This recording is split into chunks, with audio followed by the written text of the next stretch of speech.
Software Engineering Radio episode 33, Sca part 2b.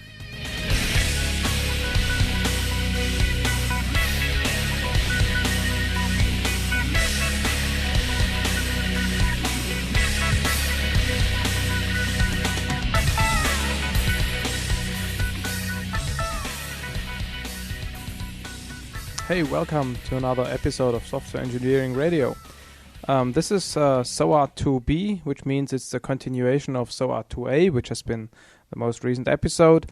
So we're just going to continue where we left off last time. Have fun. Okay, let's talk about service reuse. So, of course, the idea of building an SOA often goes along with the idea of standardizing and harmonizing all kinds of things, data structures, middleware, whatever. The point I'm going to make is that it is really very useful to standardize on the meta level, right? To agree on what is a component. How do we describe a service interface? How complex can our data be? So this is the standardization on the meta level. So your complete enterprise agrees on the meta models required for describing the concrete applications and services and stuff. However, on the concrete level, it's not that easy to standardize things. For example, assume you want to agree that a service that returns customer information for a specific customer ID. Okay, so we discussed before that you'll run into problems. Firstly, because you'd have to agree enterprise-wide what this data structure looks like. But even if you could agree on that, you still have probably clients that have different quality of service requirements. For example, the call center requires the data. Once they query your new service, they require the result very quickly, but they only need a few data attributes. The rest can be lazily loaded if required. Other clients might require more data all the time, so they want to have the data in one call instead of having 5 different subsequent calls in order to retrieve all the rest, because that would make things slower in the end. So the point is, even if you can agree on the data structure, you probably still have different services that only need different views on this data. And that's what you mentioned before, Eberhard. You need different views on the same data structure. So the point is that the harmonization of interfaces of data structures will not really work easily in practice. If only because you have to consider versioning and data migration over time, but that's a different thing. So to address this topic of views on data and variability in data structures for different clients, in order to address this systematically, you should consider a product line approach. Specifically, I'd recommend to explicitly describe the variability in the views of the data structure between different clients. Now, there is a technique called feature modeling that can be used to describe variabilities. It's something we'll discuss in the context of our product line engineering series of episodes in the future. So I'll just explain it very briefly, and I'm not going to talk about the specific notation. The point is that you will describe that you have a data structure, for example, the data for your CRM system. It contains a customer, it contains a customer's basic data like name, first name, birth date, and it contains an address, for example, a shipping address and a billing address for your customer. Also, a customer can have billing information, which would be a credit rating and some invoicing history. Finally, a customer might be associated with a number of orders. Each order obviously has a number of items. Now, the point is, what you want to do is you want to describe the variability, how different clients can see this data structure. For example, there might be one client which, if you ask for the customer information, it only returns, for example, the customer and its basic data, right? Another client, if it asks for the customer information, wants to have the customer, its shipping address, and all its orders. And a third system might want to see its credit rating and its invoicing history. What you want to do is you want to have a formal model that describes the various views on this data, and you want to associate specific clients with certain views on this data. So you could say that it's possible that a client only gets a shipping address, but if it asks for billing data, it either gets the credit rating or the invoicing history. And by associating this variability model in the form of a feature model with the overall data structure, and saying that if you have this partial, if you have this variant selected, then you'll get only these aspects of the data. You can, using this technique, you can keep control of the variability that the different clients need. And I'm not going to talk more about this now, because that's something we'll talk about in much more detail in context of this variability stuff in the product line engineering stuff. Okay? Yeah, so what you're saying is that for each data structure should also model the views that one can have, and model the dependencies on the level of those views. And that's basically it. That's kind of what I said in a nutshell, yes. Okay, let's discuss a little bit about process issues, and that's not not talking about business process issues here, but rather about how you develop this stuff. First of all, something that I've seen happening in several organizations is that you have to describe all the services, a centralized service repository, and some kind of heavyweight centralized process. That means if I want to add an attribute to my customer description, I have to check into this centralized service repository, change stuff, and then probably fill out 5 forms with some central IT department. This is very frustrating for people to work with, because developers have to be online all the time to access the repository, and they have to coordinate every change with the whole company to maybe change something simple in a service. So this kills productivity and makes development quite unagile. So what you need to do, it's quite obvious, but many people don't do it. You should make sure that service definition, implementation, and test can be done locally without any access to the central repository. And this repository should use a CVS-like check-in, check-out metaphor to support offline work. I don't want to be connected to the central service repository if I try to, if I prototype some service in the train while driving to the other office of my company. The coordination with the central processes, like clearing some data structures or whatever, should only become necessary when the service becomes public. So you should have like a status model for your models, like, as long as something you define is developer local, you can do everything you want. You can define your own data structures as you want. You can define your own services, but you will not be able to publish and to run this kind of this service on this global enterprise service bus. You can only run it locally on your notebook or whatever.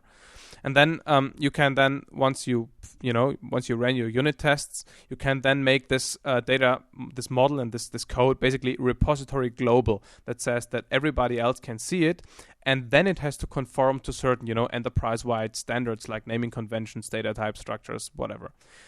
And then you could move it to the staging environment and to the production environment. I actually think that the analogy that you have towards a versioning system is quite interesting, because basically what you're describing is the same thing as optimistic locking and pessimistic concurrency control in a versioning system, and it's basically the same scenario. People use pessimistic concurrency control in versioning systems because they believe that otherwise the conflicts between the different developers cannot be resolved, and they want to make absolutely sure that only one guy is working on it, and that generates a bottleneck by definition.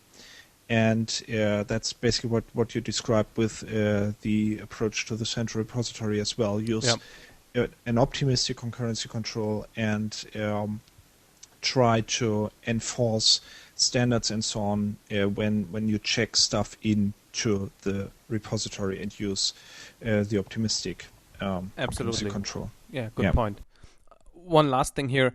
Of course, once services have gone into production and are used, you can't easily change them. So you can't change a service that has been published. What you have to do is, of course, you have to define a new version of that service and then deploy the new version. Since we have also the required service dependencies in our model, we can kind of garbage collect our components, We now know once nobody depends on them, on these components anymore, and then we can undeploy the service. We can only undeploy the service if nobody else requires it. And by using versioning nicely in models and keeping track of these things and having dependencies in the reverse direction, this is really a good thing. So we can now, in a controlled manner, evolve services by defining new versions and get rid of the old stuff once we know that nobody's using it anymore. Or we can, notify the old users and say, hey, you should migrate to this new version of the service. Yeah, deprecate it. Yeah, deprecate it, exactly. Then let's talk a little bit about infrastructure versus application development. As I said before, often the introduction of an SOA is driven by some central IT department because they want to standardize and harmonize all the IT infrastructure. So consequently, you'll probably have a focus on middleware and technologies.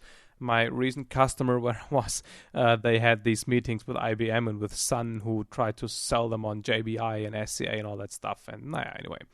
However, the point is that application developers have different goals. Usually you have the central IT department in a company or in an enterprise, and you have a set of business departments which also develop applications that have to work well with the SOA. So, of course, they have other requirements. They don't really care about standardization. They have to get their to be developed applications out of the box, out of the door as soon as possible, and they have to satisfy the business requirements of their stakeholders. So there is a conflict of interest. Application developers don't see benefits when using the SOA. Their life typically becomes more complicated because they now have to adapt to all those enterprise-wide standards, so you'll get a slow adoption curve of SOA. That's a bad thing. So to change that, you have to really make sure that the SOA has advantages for the application developers. Their life has to become easier, not more complicated. So you have to make sure that developing correct applications, with correct I mean applications that are consistent with the SOA principles, constraints, and guidelines. You have to make that process as simple as possible. And you have to hide, in order to ensure that, you first of all have to hide all the SOA technology as far as possible. These people should be able to implement prototypes of their services, as I said before, without caring about the enterprise-wide whatever. So what you need to provide for these developers is good tooling.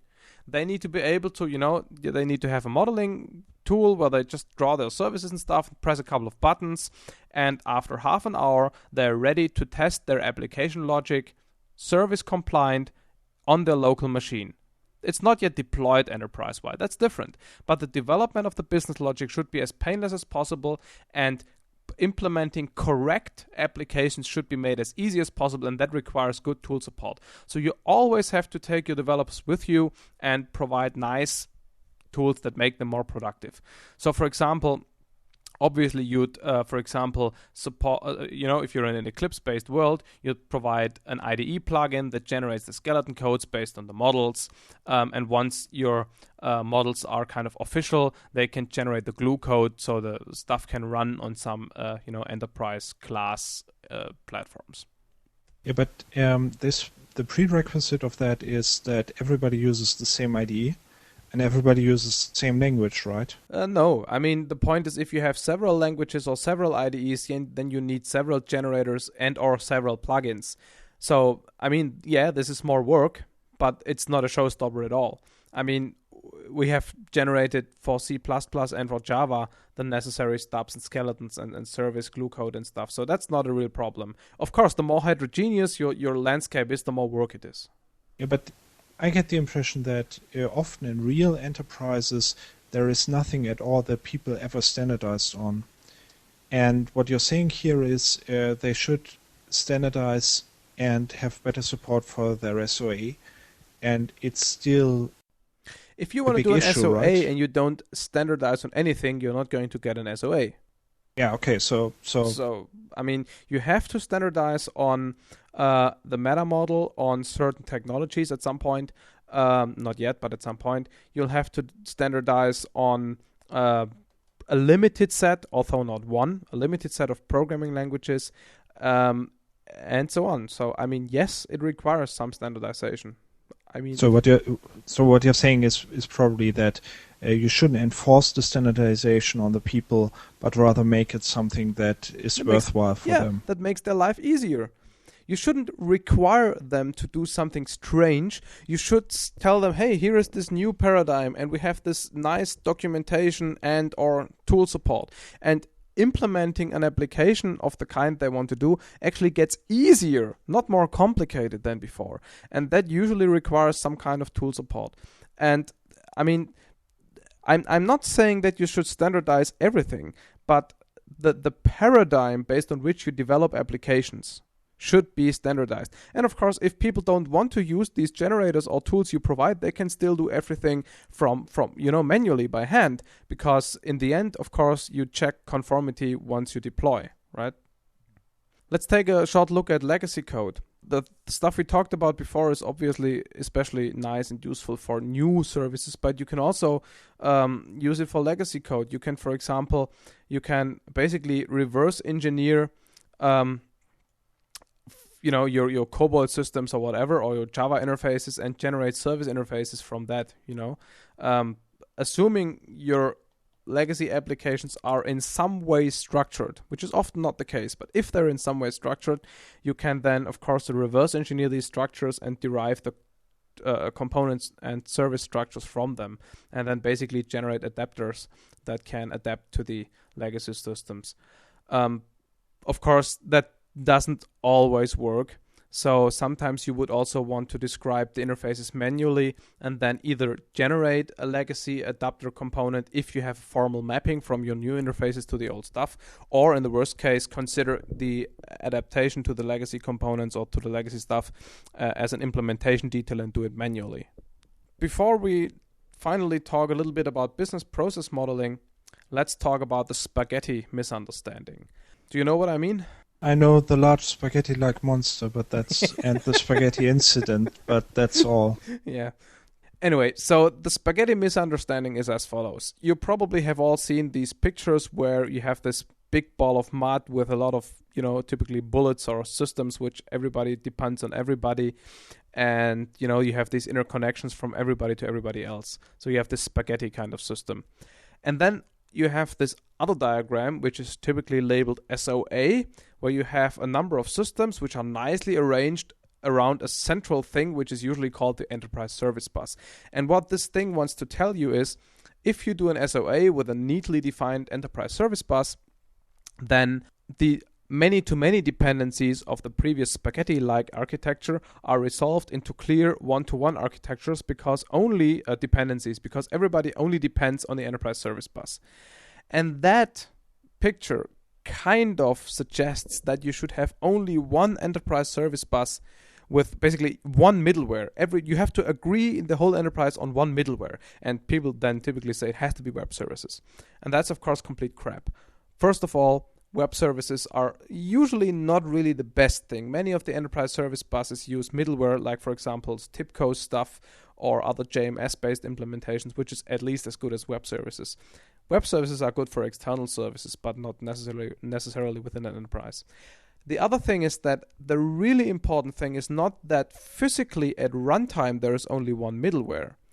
What is important is that your services and data structures are designed in a way, models, which allows you to generate mappings of those data structures and interfaces for all kinds of technologies. Because if you have a communication between services which is kind of real-time critical, then it's usually not a good idea to use web services. There are just simply faster protocols. Or more efficient protocols in general. If, for example, you want to be open and standards-based and communicate with this Microsoft application on the other side of your enterprise, then it's probably good to use web services. So the really essential point is not that you have one physical middleware technology in your enterprise and standardize on this thing, but rather that all your applications, dependencies, and data structures are designed in a way that so you have logically only this one thing, right? This logical bus. But at runtime, it can easily be implemented using various technologies, and you can generate the necessary mappings. Yeah, and I think the thing that is quite important about that as well is that you can actually have no middleware at all. Yes, so absolutely. that your call is actually mapped on a normal call, Java call or whatever it is. Yes. Some method call, and that is also important in terms of performance, because it's a call that isn't remote and that doesn't have the XML parsing and marshalling and so on. So if you have like real-time critical things, you would co-locate your components in the same process and they can communicate locally.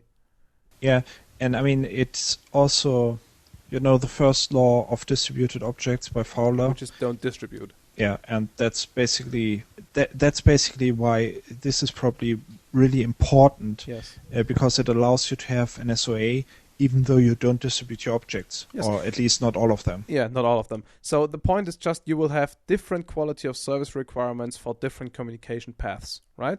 So, and you want to choose your middleware based on these non-functional quality of service requirements. You shouldn't be forced into a middleware just because some, strategic C whatever O decided that everything's going to be done with web services now. Yeah, and it's also not, if you look at companies out there in real life, at least until they during the transition phase towards the big unified SOA middleware, they'll have this scenario where they have multiple different middlewares in place. They will always have this scenario because as soon as they migrated to the big SOA middleware, there's going to be some other big SOA middleware on the horizon, which some big company is going to try to sell you on. So it's always going to change. And that goes back to the point that I think that these central models and central descriptions should be technology independent, and you should define them. You should define the meta models and not be dependent on your vendors.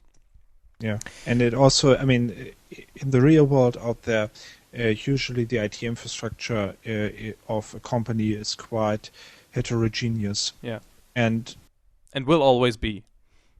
Yeah, I'm just wondering whether there is any company that ever succeeded in doing a homogeneous IT. Okay, should we talk a little bit about business process modeling? Okay, so I'm supposed to say yes. Okay, so yes. To say yes. Okay. Yes. Great, thank you. Yes, sir. Aye. Okay, so business processes. First of all, what's a business process? It's basically a process description, a process that, and that is important, runs over a long time. It's not like in embedded systems where you use state machines to control on the milliseconds level your devices, but business processes are something that run over a long time. So the state of a business process and all its data must be persistent. Typically also executing a business process, and that's something we talked about in the previous episode extensively, accesses the services defined as part of your SOA. And since it does that, it's a natural layering that the process layer is on top of the service layer. Okay? So there are two questions then. How do you describe services? How do you describe processes? And how do you implement them? There are various ways of how they can be described. I would claim that about 80% of all companies just could use simple state charts in order to describe services. They don't need any business process fancy modeling language. Of course, you can also use activity diagrams, UML. Then there is the business process modeling notation. That's something more fancy and more recent. And we'll probably talk about this and BPL and all these other things in subsequent episodes.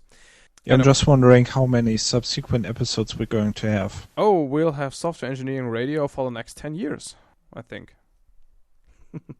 I don't know. Anyway. Okay. And then there are things like EPKs, from IDS Share in Germany. What is EPK standing for? Ereignisgesteuerte Prozessketten. Event-driven process chains. Whatever. So that's one aspect. You have to decide how you describe them, how you model them. The other thing is how you execute them. Typically, you will usually try to interpret these definitions at runtime in order, so if you change your business process definition, you don't have to redeploy your whole system. The whole idea is that the processes change more often than the services. I'm not sure that this is actually true. So, in the world that we've built, components, interfaces, models, there are two ways how you can implement the execution of business processes. One is done using process components, the other one uses an external engine. So let's first of all look at process components. The idea is really simple. What you do is that you extend your meta model, which contains the notion of a component, and you add a subtype, which is probably called process component. And there is only one difference from a process component to an ordinary component, and that is that the implementation of the component is not something you implement manually, but rather this process component derives its implementation code from some kind of business process description using state charts, activity diagrams, BPMN, or EPKs, just what we talked about before. So, and then since components always have interfaces, such a process component typically has to define at least one interface, which is probably called a process interface, and that if we stay in the example of state charts, would have a void operation for all the events or for all the triggers, for all the trigger events that the state chart can process. So that's basically all. And then you would basically draw the process, for example, in UML. You would associate this state chart with a process component, and then you run your generator, and it either generates the implementation completely. I mean, there are 5,000 different strategies of how to implement a state machine, or you can just generate some XML, for example, Beeple, that is then executed as part of an interpreter for these kind of state machines that is encapsulated in your process component. So what you're saying is that it's just a more specialized component that we are talking about. Absolutely. That takes its behavior from some kind of business process definition, like. Right.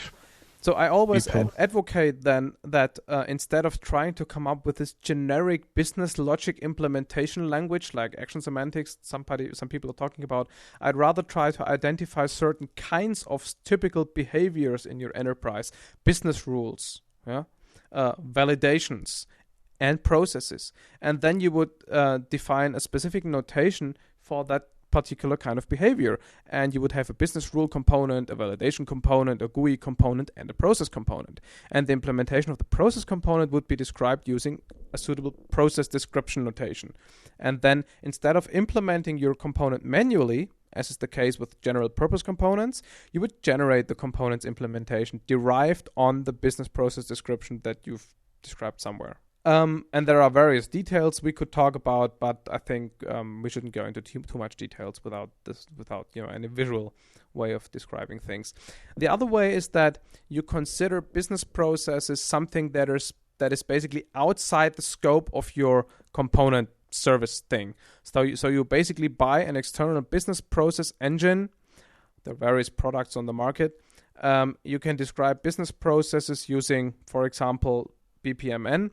And then you would use, for example, your services and their, for example, web service definitions, WSDL, which you could generate from your models, in order to access those services as part of the process execution. And in that case, as I said, the process execution is basically outside the scope of your component architecture. Is going to be a separate tool, separate engine. Why do you want to do this? Maybe because there is nice graphical editors for the business people to draw their processes. Maybe you also have legacy systems that you can attach to with these machines without them being components. And also, since these engines typically interpret their process definitions, the idea is that you're more agile with regards to process changes. Of course, the disadvantage is that you have now something that is completely different from your component service interface world. So I would kind of recommend to use the first approach and try to implement your services as the specialized form of component. I've made some really good experiences with that, although depending on the forces, the second alternative might also be useful. How do I integrate these processes then with my components, because those components still need to trigger the processes, right? Yeah, I mean, of course, the engine has to provide some interface with which somebody else can trigger the processes that it hosts. That depends on the specific technology. But then I would basically say execute this process or trigger this event, which is much like the do it kind of, yes.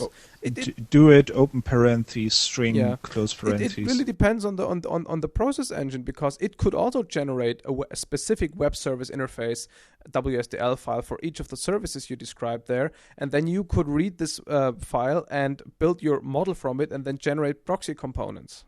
Okay, I mean. But of course, some of the agility that you get for the interpretation is going through the roof, because then you have to regenerate stuff if you change a process. And basically, you're back to the first alternative that you described. Yes. And that's why I'd suggest, if you don't have, very specific reasons for using the second one, I'd really suggest to use the first alternative. And just to give you a taste of how much effort this is, in a project, we've basically, it has taken us 2 or 3 days to go from general purpose components to having persistent, long-running business process components, whereas the process was described with state charts. So it's not a big deal of work if you have the other things in place. And your world stays homogeneous. If a component wants to use another a specific process, if it wants to trigger a process or even instantiate a process and start it, it's just a component dependency. In this case, to a process component. Okay. Yeah, I mean, I'm even wondering why you are mentioning the second alternative. Or just because some people do it, and because there are tools on the market, and I want to just try to explain the difference. So you're basically saying this is something that happens out there in real life, even though I don't like it. Even though in most cases I would prefer the other approach. Okay, I see. But can you think of any reasons why for example, you would... because the company might have used the respective process description tools for 5 years, for example. Okay, okay. Non-technical reasons. Mostly, yes. Or technical reasons could be if you want to integrate with all kinds of strange legacy systems, and these engines bring adapters. That's something you might not want to do manually. Okay. Okay, before we finish with this episode, with this rather long episode, which we'll probably split into 2, SOA 2a and SOA 2b. 2.1. Have you read this Gartner study where they said SOA is kind of old-fashioned now? That you have to have SOA 2.0? And we have SOA 2.1 and 2.2. So we're always ahead of the crowd. Yeah, of course. Yeah. Anyway, so let's talk about a couple of technologies, finally, since we've talked only about concepts. Okay, data definition. How do you define data structures? Simple data structures can simply be represented as nested structs, basically. There is a language called YAML, yet another markup language, I guess, YAML.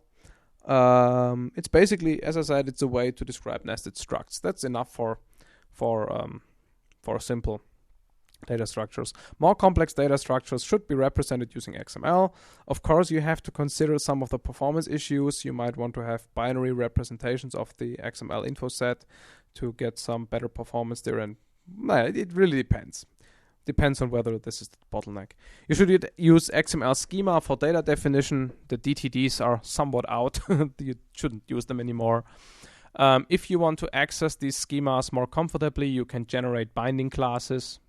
No?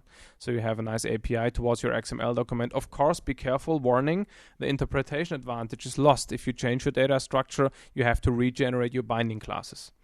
If you use XML schema, you should probably restrict the power of XML schema quite a bit, because XML schema is really, really powerful. For example, there are various ways of redefines, import, include stuff, namespace stuff, and all this kind of stuff. You should really restrict that, otherwise things are going to get complicated, and that's something that I really speak about from experience.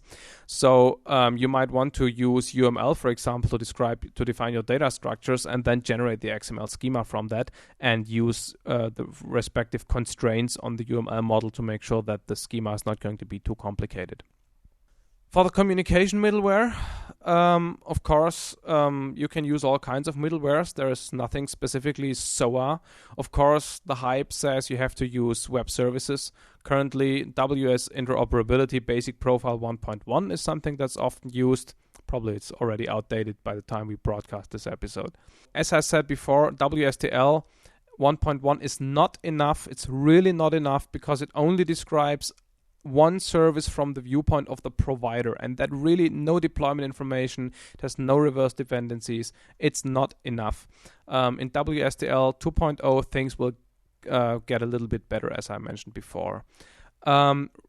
And that's again, you shouldn't try to use WSDL as your master definition format for your SOA. Use your own models, build your own repository, and of course you can then generate WSDL from that in order to generate some kind of web service proxies. Don't build those generators yourself, just generate the WSDL, but don't take the WSDL as your master. Of course, there are other infrastructures you can use. You can use Carba, Java RMI, .NET Remoting, Indigo. In the messaging world, you can use JMS, MQ Series, MSMQ, TIBCO's products, whatever. How do you decide? First of all, probably there's already something there, so you should consider that. And then, of course, you'll probably have some non-functional requirements that will guide your decisions. Runtime platforms for your components. There are all kinds of alternatives. J2E, of course, servlets, EJBs, message-driven beams. Spring is a good candidate. You can run your components on OSGI or Eclipse, on Windows Communication Foundation, COM+, all that stuff, SCA. The important point, again, is implement your components independent of the patterns and idioms of this technology and map them using generated code from the respective deployment models.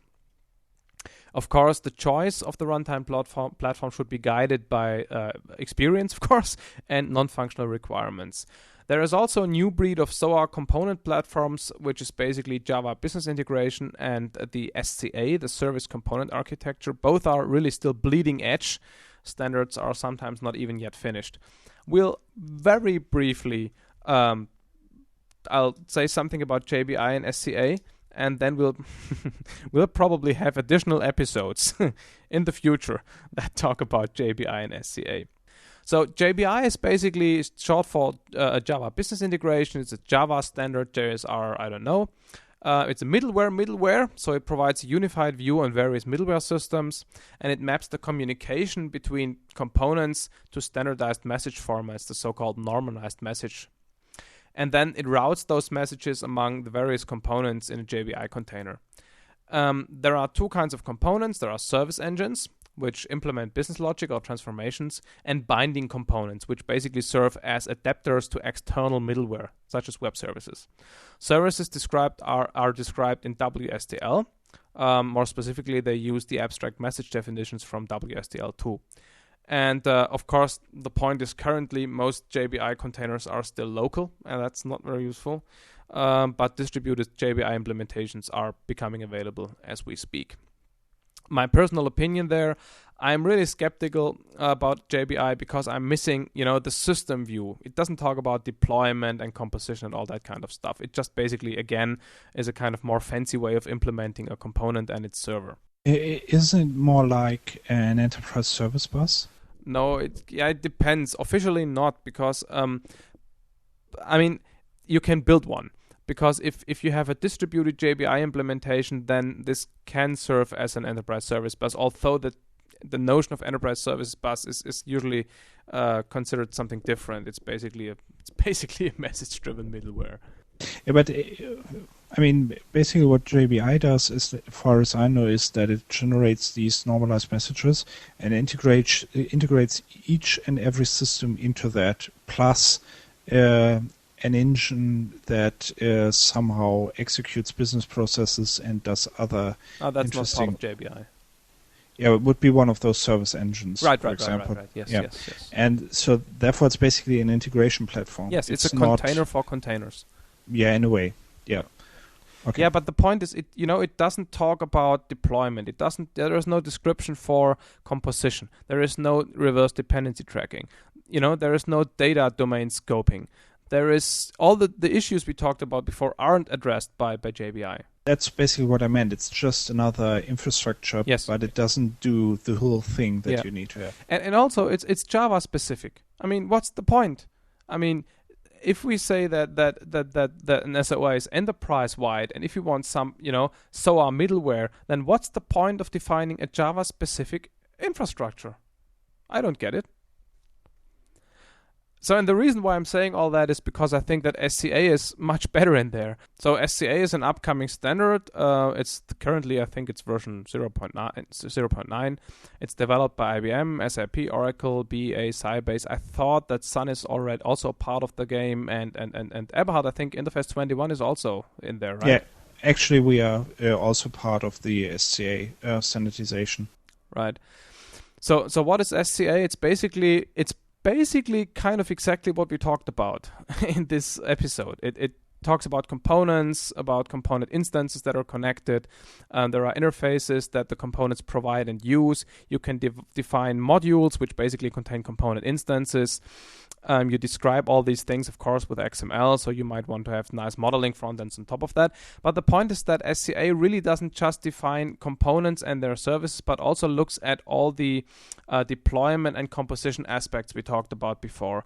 So for me, it looks much more interesting than JBI because it considers the whole system and not just another service provisioning infrastructure, which is kind of boring. We've had that 5 million times, so JBI is just another implementation of this approach. Okay, so should we add another 2 minutes and kind of summarize what we talked about and then call it a day? Yeah, okay. Okay, first of all, it's an interesting sentence. It says, SOA is not about technology. It's also not about business. SOA is first and foremost about architecture. You might disagree. Yeah, well, I mean, I would rather say that it's about business, but I mean, we had that whole episode that we spent on that. Just two different aspects. Anyway, it's probably different perspectives because what I'm saying is it's driven by business. Yes. And what you're saying is it's implemented by thinking about architecture. Right. And what we both agree upon is that it's not really technology driven. Yes. Yeah. Okay, so you should keep all the important information in models, separate it into different concerns and/or viewpoints. You should define your own meta model, because this is the definition of your strategic architecture, your architecture repository, and that should be under your control. You should consider technology to be an implementation detail and keep models as well as the business logic implementations free from technology. Of course, you shouldn't build your own communication middleware or execution platform. You should select the suitable third-party stuff. We talked about this just in the last couple of minutes. However, don't start with the technology. Start with the concepts we talked about and then map it to technology once you know what your non-functional requirements are. Consider your application developers, the primary user group of your SOA. Your business people, to be honest, won't care. Okay? I mean, even if it's business driven, you won't find your business manager care about SOA. Really. I mean, it's primarily the IT folks and the application developers who have to work with the SOA.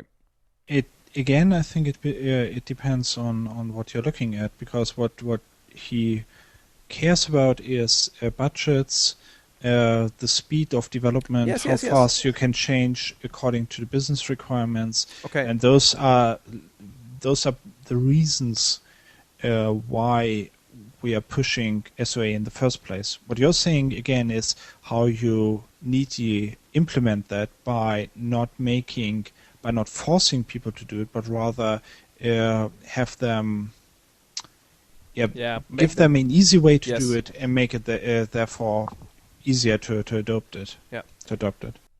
Make sure your service implementations remain testable without all the infrastructure. Consider deployment, operations, and monitoring another important stakeholder. So you should support these folks, for example, by generating configurations for some kind of IT management system. You should only standardize and harmonize where absolutely necessary. For example, on the meta level and maybe on the tool level, but not necessarily on the level of concrete specific service and component definitions. Integrate your BPM on top of well-defined component architecture and don't start with BPM. Okay. Anything else you want to kind of say before we give up for today? Are you going to put the presentation? Which presentation?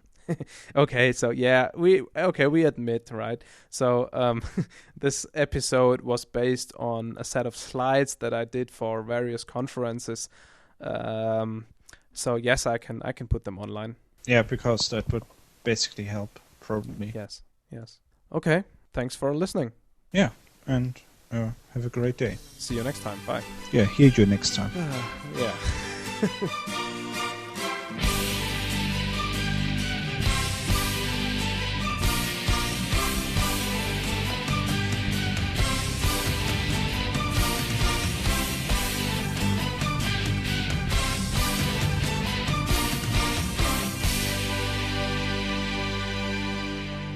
Thanks for listening to Software Engineering Radio. If you want to get more information about Software Engineering Radio, or if you want to give us feedback, please go to our website at se-radio.net. You can also contact the team at team@se-radio.net, although we prefer entries in our comments system on the website so other people can see what you think. Software Engineering Radio wants to thank Henning Pauli for the intro and outro music, as well as Libsyn for providing the bandwidth. This episode of SE Radio, as well as all other episodes, is licensed under Creative Commons license. See the Software Engineering Radio website for details.